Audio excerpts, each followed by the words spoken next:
Sharp Readings. Should women teach Christian doctrine in the church? It's a divisive question for sure, but let's start where we all agree.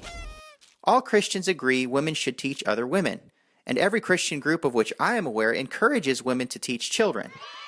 So we all agree that women can and should teach Christian doctrine. The only disagreement is about whether or not women should teach men. There are two texts in the New Testament that are often interpreted as prohibiting women from teaching men. 1 Timothy 2:11-12 says, "A woman should learn in quietness and full submission. I do not permit a woman to teach or to assume authority over a man. She must be quiet." 1 Corinthians 14:34 says, "Women should remain silent in the churches. They are not allowed to speak, but must be in submission, as the law says." Many Christians interpret these texts as universally applicable. That is, women should not teach men in the church, period. Others interpret them differently. But before I get into that, let's step back from the question of whether or not women should teach in the church and ask, are women teaching in the church now? And if so, whom are they teaching? In reality, women are doing a lot of teaching, and men are among those who learn from them.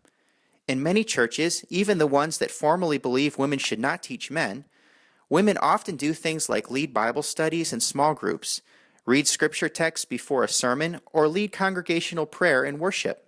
But suppose there is a church where women don't do those things. What about when women sing solos in the church? Isn't sacred music a form of teaching? Actually, music and song are very effective teaching tools. Paul knew this. Look at Colossians 3:16. It says, "Let the word of Christ dwell in you richly, in all wisdom, teaching and admonishing one another in psalms, hymns, and spiritual songs, in thankfulness singing in your hearts to God." On top of that, think of all the hymns that were written by women.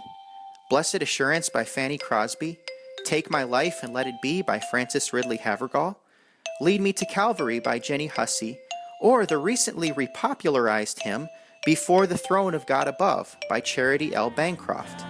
And there are many more.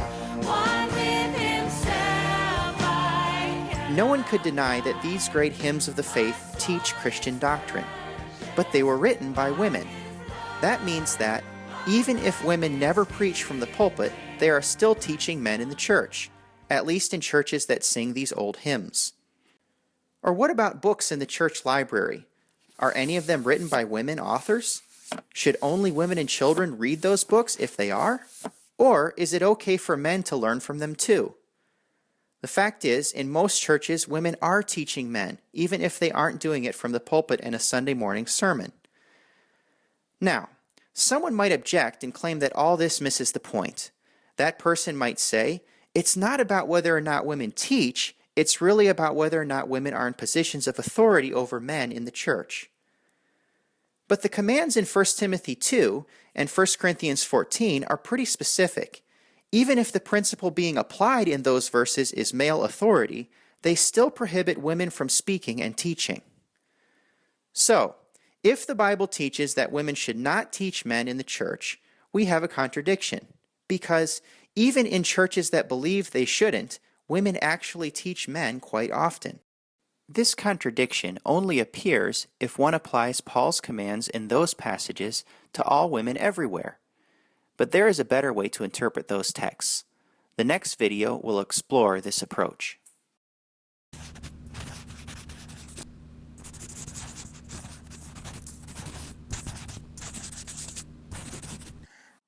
Sharp Readings.